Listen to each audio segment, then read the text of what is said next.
নদী তীরবর্তী এলাকায় যারা থাকেন তারাও একটু শান্তিতে বাঁচতে চান। দেখুন হিঙ্গলগঞ্জের ছবিটা এই মুহূর্তে আপনারা দেখছেন। হিঙ্গলগঞ্জ, সেখানে নদী বাঁধে ধস, নদীর বাঁধ ধসে গ্রামে জল ঢুকে যাচ্ছে, আর এতেই বাড়ছে চরম আতঙ্ক। দুলদুলি ফেরিঘাট সংলগ্ন রায়মঙ্গল নদী বাঁধে এভাবেই ধস আসে। ভরা কোটাল আর ভরা কোটালে নদীর জলস্তর বেড়ে এই ধস বাঁধে এই ধস আসে। নদীর বাঁধে ধসে আতঙ্কে গ্রামবাসীরা। নদীর বাঁধের অবস্থা খুব খারাপ, দুপুরবেলা জল ঢুকেছে, পাশাপাশি যে ফ্যামিলিগুলো ভয়ে রয়েছে। কারণ হচ্ছে 21 সাল থেকে কেন্দ্র সরকার 100 দিনের কাজ বন্ধ করে দিয়েছে, তার জন্যে রাস্তাগুলো ধুকছে। সেই কারণে এই ভরা কোটালের প্রেসারে যেভাবে জল প্রবেশ করেছে তাতে খুব বিপজ্জনক পরিস্থিতিতে আছে। রাত্রি কি হয়? রাত্রি বর্তমানে পশ্চিমবঙ্গ সরকার ইরিগেশন দপ্তরে আমরা সংবাদ দিয়েছি, ওনারা চেষ্টা করছে জলটা যাতে রাত্রে না প্রবেশ করে। একদিকে আমরা দেখলাম হিঙ্গলগঞ্জ, সেখানেও যেমন চরম আতঙ্কে রয়েছেন গ্রামবাসীরা, অন্যদিকে পূর্ব বর্ধমানের কালনা, সেখানে বেহাল ব্রিজ, চরম আতঙ্কে সেখানকার স্থানীয়রা। ঠিকাদারের বিরুদ্ধে অবহেলার অভিযোগ সামনে আসছে। উত্তর দিনাজপুরের গোয়ালপুকুর, সেখানে ব্রিজের অ্যাপ্রোচ রোড নেই। ঘাটাল, 2 বেহাল ব্রিজের মেরামতি শুরু হয়েছে। দেখুন ছবিটা।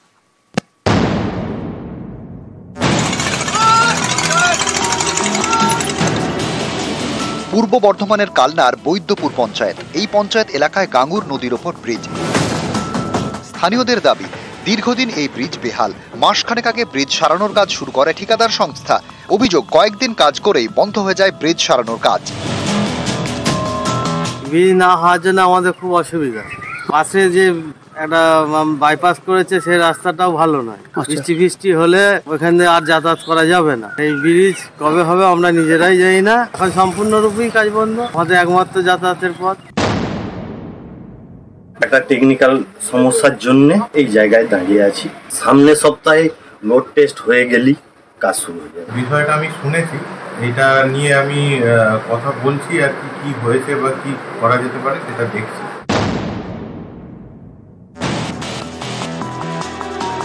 উত্তর দিনাজপুরের গোয়ালপুকুরের বোচা গাড়ি, এখানে সেতু আছে কিন্তু অ্যাপ্রোচ রোড বেহাল। ব্রিজে ওঠার জন্য তৈরি হচ্ছে নতুন রাস্তা। মোটরসাইকেল নিয়ে, বাইক নিয়ে কত মানুষ পড়েছে, পা ভেঙেছে, হাত ভেঙেছে, খুব অসুবিধা হতো যাতায়াতের। এখন কাজ চালু হয়েছে, ভালো হয়েছে, কমপ্লিট হলে আরো ভালো হবে। 2.5 কোটি বরাদ্দে তৈরি হচ্ছে নতুন রাস্তা। এই টাকা উত্তরবঙ্গ উন্নয়ন দপ্তর বরাদ্দ করেছে। এনআরজিএসের টাকা বন্ধ করে দিল, সেই জন্য এই প্রজেক্টের কাজ হতে পারলো না। ওখানে কাজ চলছে, লোক ওখানে খুব খুশি, আনন্দিত। 1-2 মাসের মধ্যে আমাদের ব্রিজ অ্যাপ্রোচ কমপ্লিট হয়ে যাবে। পশ্চিম মেদিনীপুরের ঘাটাল পুরো এলাকা, এখানেই চাউলি ও রামচন্দ্রপুর। পাশাপাশি 2টি ওয়ার্ডে হচ্ছে 2 ব্রিজ। পুরনো বেহাল ব্রিজ ভেঙে তৈরি করা হচ্ছে নতুন ব্রিজ। পোলটা হয়ে আমাদের এই এলাকার খুবই উপকৃত হয়েছে। সমস্যাটা এখানে জল, বন্যার জল জমে যেত, জলটা পাস করতে না বেশি। এখন নতুন করে পোল হচ্ছে, মানে জল চলে একদম। প্রায় 1,72 লক্ষ টাকা খরচ করে তৈরি করা হচ্ছে 2 নতুন ব্রিজ। নিউজ 18 বাংলা। এই যে ছবি আপনারা দেখছেন, সোনামুখী পুরসভা, প্রায় 140 বছরের এই পুরনো পুরসভা। এখানে এলাকায় কিন্তু কোনো ডাম্পিং গ্রাউন্ড নেই। সেই বাঁকুড়া সোনামুখীতে তৈরি হচ্ছে দেখুন ডাম্পিং গ্রাউন্ড, সেই ছবিটাও সামনে। আর এই ডাম্পিং গ্রাউন্ড তৈরির জন্য বরাদ্দ করা হয়েছে 3.5 কোটি টাকা।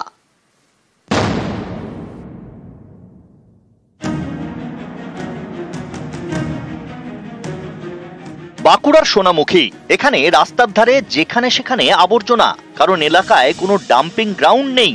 এবার সেই দুর্ভোগের দিন কাটছে। ডাম্পিং গ্রাউন্ড তৈরিতে উদ্যোগী সোনামুখী পুরসভা।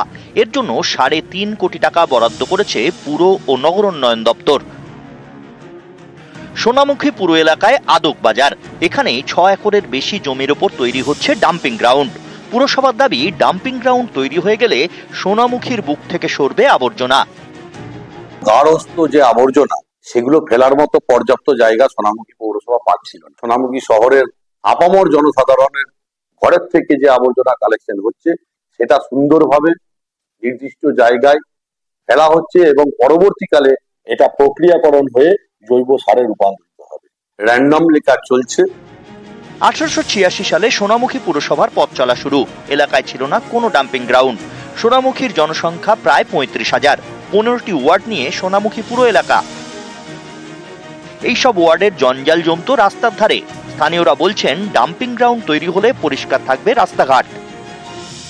আমরা সোনামুখী সাধারণ পাবলিক অত্যন্ত খুশি। এটা আমাদের দীর্ঘদিনের চাহিদা ছিল। আমরা নোংরার আবর্জনার মধ্যে দিয়ে হাঁটাচলা করতে হতো, সেইটা অনেকটা কমে যাবে, বন্ধ হয়ে যাবে এবং আমরা অনেক পরিষ্কার পরিচ্ছন্ন রাস্তাঘাটে চলাচল করতে পারবো। এই যে রাস্তাঘাট, এটা ভীষণ নোংরা ছিল বা এটার থেকে একটা রোগ জীবাণু ছড়ানো, দুর্গন্ধ ছড়ায়। তার জন্য এটা যে হচ্ছে, এটাতে সত্যি খুব উপকৃত হবে। বাঁকুড়া থেকে দেবব্রত মণ্ডল, নিউজ 18 বাংলা। এ ছবি হাওড়ার বেলগাছিয়া নয়, আবর্জনা স্তূপে আগুন। আর এই ছবি এবার উত্তর 24 পরগনার মধ্যম গ্রামে। আর এই নিয়েই বাড়ছে আতঙ্ক, কারণ 24 ঘন্টা ধরে এভাবেই চলছে 20 বিঘার ভাগাড়।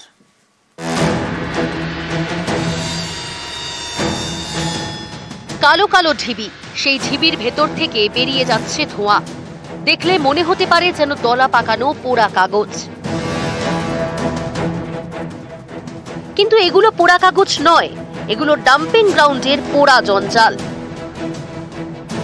মধ্যম গ্রামের দিকবেরিয়া দক্ষিণ হাট, এখানেই বছর 20 পুরনো ডাম্পিং গ্রাউন্ড। এই ডাম্পিং গ্রাউন্ডে শনিবার দুপুরে আগুন লাগে, রবিবার দুপুরেও আগুন নেভেনি। ইতিমধ্যে দমকলের একাধিক ইঞ্জিন কিন্তু আগুন নেভানোর চেষ্টা করছে। এলাকায় একটা ক্ষোভও জমছে, তার কারণ এলাকার মানুষের বক্তব্য যে একেবারে লোকালয়ের মধ্যে এই ডাম্পিং গ্রাউন্ড, একদিকে দুর্গন্ধ, অন্যদিকে হচ্ছে যেভাবে আগুন লেগেছে, ফলে একাধিক বাড়ির ক্ষতি হওয়ার একটা আশঙ্কাও রয়েছে। আতঙ্কের মধ্যে আছি, রাত্রিবেলা কখন কি হবে কোনো ঠিক নেই।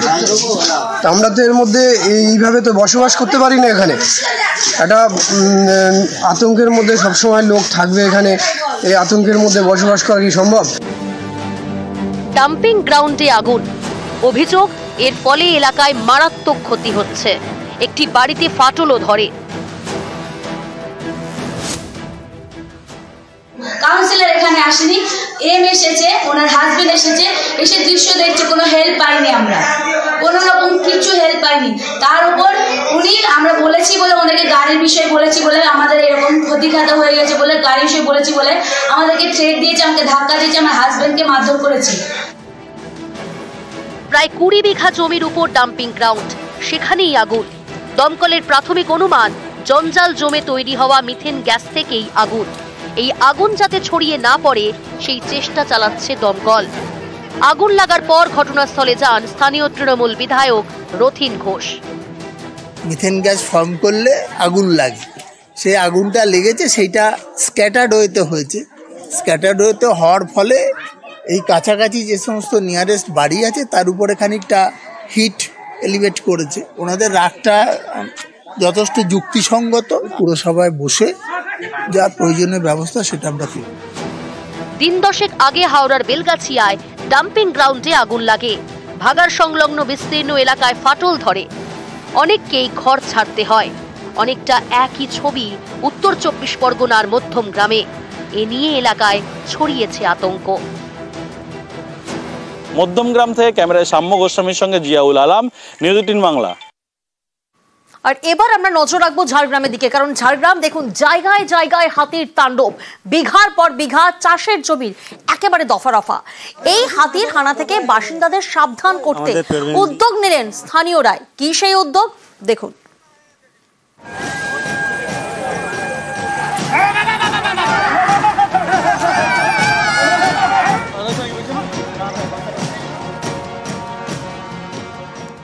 গাছের উপর তৈরি করা হয়েছে মাচা, সেই মাচার উপর ছাউনি।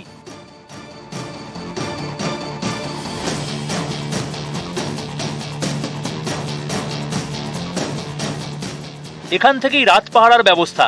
হাতি দেখতে পেলেই বাসিন্দাদের সতর্ক করতে এমন উদ্যোগ। এই ছবি ঝাড়গ্রামের। হাতি কোনো খবর থাকে না, রাতে হঠাৎ হঠাৎ হাতি চলে আসে, এই ধান জমিনে প্রচুর ক্ষতি করে, বাড়ি ঘর ভাঙচুর চালায়।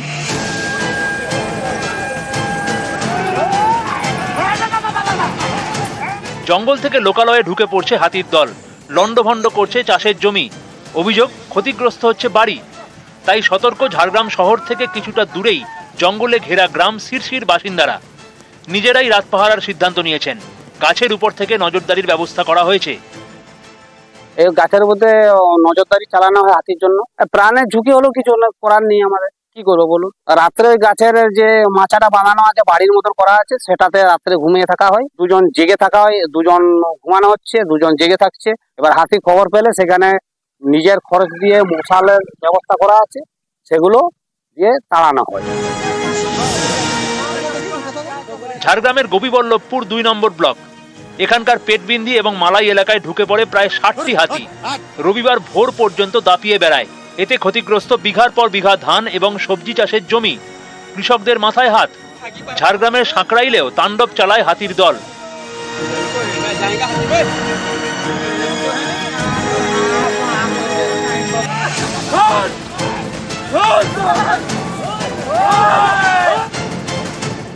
ঝাড়গ্রামের নয়াগ্রাম, রবিবার 7 সকালে এখানে হাতির হানায় জলেশ্বরী সিং নামে এক মহিলার মৃত্যু হয়। নয়াগ্রাম থেকে সুবর্ণরেখা পেরিয়ে প্রায় 25টি হাতি ঢুকে পড়ে গোপীবল্লভপুর 2 নম্বর ব্লকে। বাঘুয়াশোল বড় আসনবনী এলাকায় দাপিয়ে বেড়ায়, ঢুকে পড়ে চাষের জমিতে। এতে চাষের জমির দফা রফা। ঝাড়গ্রাম থেকে রাজু সিং, নিউজ 18 বাংলা।